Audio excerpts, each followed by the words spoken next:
Alright, what's going on everyone? In this video, I'm going to show you how to upgrade the Savage Lands Magic Arena starter deck. We'll be upgrading the deck in 2 stages. First, I'll show you how to upgrade the deck with only commons and uncommons, and then I'll show you some of the rares and mythics you can use if you have a few extra wild cards, though as always, I caution you to spend those wisely, as they are difficult to obtain. So if you saw my last upgrade guide, that being for the Avalanche deck, in that video we didn't really change a lot of cards. I was so happy with the deck out of the box. We changed like 5 or 6 cards total. It wasn't that much. With this deck we have the exact opposite problem. The Savage Lands deck, it kind of has like a split personality issue. So at its core, it's a landfall deck. It has a Coom Hellhound, Brushfire Elemental, Phylath, however that's pronounced, at the top end. It's pretty clear that the intention of this is to be a landfall deck. It's in the title, right? Savage Lands.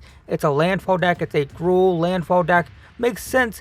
But then we have so many cards off theme. We have things like Targnar, Werewolf Pack Leader, Froghemoth, and all of these are actually very solid Gruul Stompy cards. I would play these cards in a Gruul Stompy deck, but it doesn't quite fit the theme, and there's a ton of this stuff too. There's 3 Hulking Bugbears, there's 3 Owlbears, there's an Inferno of the Starmount, so it's like, it feels like they started with a landfall deck, and then halfway through they just said screw it, let's just throw in a bunch of random creatures. A lot of them are actually solid random creatures, but I think going forward with this, we gotta just focus more on, the landfall theme. I think that's what the point is. And if you want to play like a more Gruul Stompy deck without landfall, you have a pretty good start. You have a lot of cards to get that deck going, but I'm pretty sure this is meant to be a landfall deck, so we'll focus on that for this video. So with all that out of the way, let's get started. First, we need to take out a Hobgoblin Captain for an Coom Hellhound because we're a landfall deck.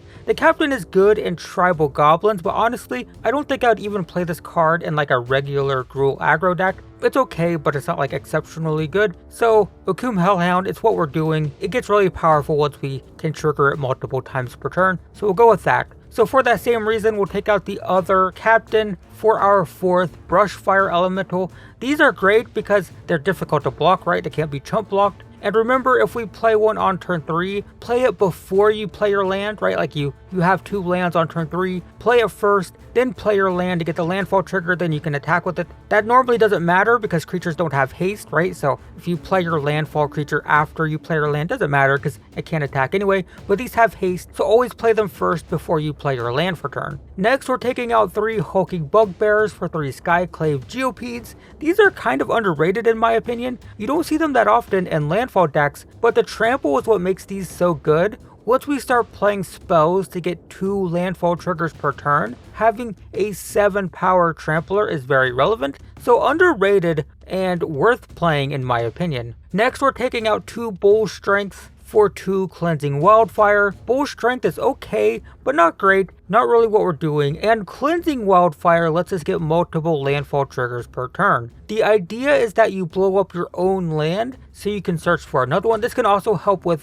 color screw, like if you have all red lands and you need a green one, you can just blow up a mountain, get a forest, right? But that's not the idea. The idea here is just get an extra landfall trigger, and it's not a waste of a card because it draws you a new one, so that's totally fine. Next, we're going absolutely insane because we're replacing every single basic land in the deck with snow-covered variants. Unfortunately, swapping basic lands is a pain on Arena. I mean, is it too much to ask to just be able to like drag and swap all basics with one click, right? Like, I would love to be able to change the art of my lands with one click instead of having to manually remove every single land and then manually add all the new ones, but worth it. So swap all the basics out for snow lands. You already have them on your account, they're free. And we're doing this because we're going to take out 3 Owlbears for 3 Spirit of the Alder Guard. This card is vastly underrated in landfall decks. I don't see them in landfall decks, and I think it's a mistake because it's huge. It tutors up a land when you play it, and since it's a 4-drop, we usually cast it right when we're running out of lands to trigger landfall. Like if you play landfall decks a lot, you'll find that for the first like 3 or 4 turns, it's easy to trigger landfall. But as it gets later and later to the game, it gets more and more difficult. So this is perfect because it's a threat. It's going to have power equal to the number of snow lands we have, which is going to be our entire mana base now. And it gives us that extra land so we can keep triggering landfall. Underrated. I like it. Try it. You'll see it works pretty well in landfall decks. Next, we're taking out 2 Targnars for 2 Tangled Florahedrons, and I admit this is painful for me because I actually really like Targnar. It just doesn't quite work in this deck. Not great. The Florahedrons are important because they give us ramp, which is useful, and they can also be played as a land, because sometimes with this deck, you just want lands. Like you can have 3 or 4 landfall creatures in play, and you top deck a Targnar, and it's like, well, that's great, but my Akum Hellhounds have 0 power, and the Florahedron being able to be played as a land is important. It's better, it just makes me sad. Definitely play Targnar in dual aggro decks, because it's pretty cool. Alright, next we're going to take out 2 Choose Your Weapons for 2 Territorial Scythe Cats, which is another landfall threat that gets permanent counters instead of just +1/+1 for a turn. Choose Your Weapons does not a whole lot in this deck, not really what I want to do, and the Scythe Cats are more on theme. However, note that I have a different option for this in the rare section, so if you don't have the Scythe Cats already, save your wild cards because you might have the rare option coming up, and the rare option is a better fit here. So that's it, guys. Like I said, this is totally the opposite of the Avalanche deck because we basically had to change like half the deck, and there's still more work to be done, but for now, as a deck that didn't use any rares, it's much more focused, has a much better game plan, and we should be able to execute it much more consistently. So, moving on to the rares and mythics, we're going to take out 2 Choose Your Weapons or 2 Territorial Scythe Cats, if you added those already, for 2 Kazandu Mammoths. These are perfect for this deck. They're a 3-drop landfall creature, but they also can be played as a land. So if you already have a bunch of landfall stuff in play, just play it as a land, get the trigger, attack the opponent. But if you're light on creatures, if you got flooded or whatever, this is a creature that's on theme because it has landfall, which is pretty great. It's a perfect fit for a landfall deck. Then we'll take out a Froghemoth for an Ashaya. Ashaya is amazing in landfall decks because it will turn all of your creatures into forests. It means that if you have a board full of landfall creatures and you top deck, say, an Akum Hellhound, normally you'd be like, well, crap, I don't have any way to trigger my landfall triggers, and now I have this 0/1 that does nothing. But technically with Ashaya in play, that's going to be a forest and it will actually trigger all your stuff. So Ashaya means that we basically constantly draw gas. If we draw land, great, pumps all of our stuff. If we draw a creature, great, still pumps all of our stuff. So pretty great. Makes a lot of sense. Next, we'll take out the Inferno of the Star Mounts for a Run and 7. Run and 7 allows us to dig for more lands. The plus ability means we constantly have a stream of lands no matter what. Can also, just put out a massive giant tree folk, so that's useful. I will say that the Inferno is a solid threat, so if you really like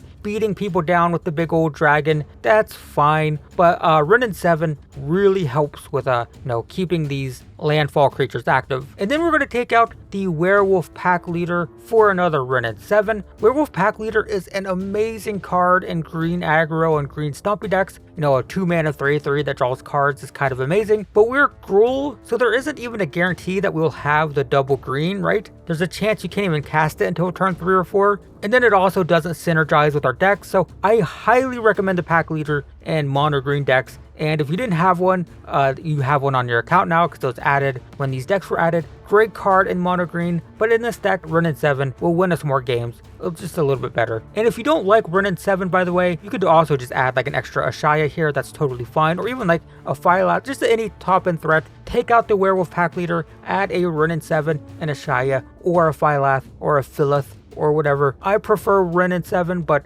any of those are honestly fine. And at this point, I would say we are mostly done. You don't actually need pathways in this deck because these snow lands are actually more useful for Spirit of the Elder Guard, so I'm kind of happy with those. You should probably be playing one each of the creature lands from Forgotten Realms, and Faceless Haven is also really good in this deck because fun fact, a lot of people might not know this, Spirit of the Alder Guard just tutors up a snowland, any snowland, meaning it can tutor up Faceless Havens, which is actually really good. And it's also possible to play Scoot Swarm in this deck. However, in order to make room for it, I had to take out things like Vastwood Surge and, you know, like the land tutor stuff. And the deck doesn't really work very well if you take out all the ways to search for lands. So I think you basically have to replace all the top end stuff. Like you have to take out Ashaya, Renin 7, and Phyllis for Scoot Swarms as like a game-ending threat, basically. If that sounds appealing for you, definitely go for it.